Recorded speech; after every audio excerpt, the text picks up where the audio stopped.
Hasil tes DNA Ridwan Kamil terhadap anak Lisa Mariana, Cha, telah diumumkan di Bareskrim Polri, Rabu siang.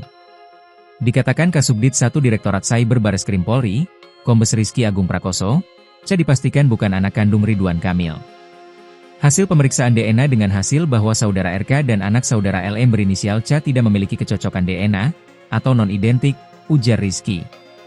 Lisa Mariana dan Ridwan Kamil telah melakukan tes DNA bersama Cha pada 7 Agustus 2025 lalu.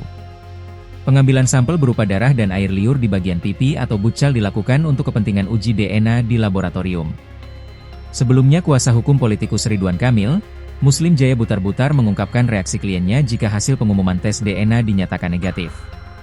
Pasalnya hasil tes DNA sudah bisa membuktikan, dirinya bukanlah ayah biologis dari Cha, putri sulung Lisa seperti narasi yang beredar. Alasan Ridwan Kamil siap mencabut karena tidak ingin masalah terus berlarut-larut. Lebih lagi pihaknya menilai pengakuan Lisa adalah aib yang seharusnya disimpan.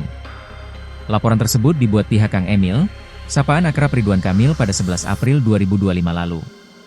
Politikus yang juga berkarier sebagai arsitek ini melaporkan Lisa atas pelanggaran terhadap Undang-Undang Nomor 1 Tahun 2024 tentang Informasi dan Transaksi Elektronik, UU ITE, termasuk Pasal 51 Yungto Pasal 35, Pasal 48 Yungto Pasal 32, dan Pasal 45 Yungto Pasal 27A.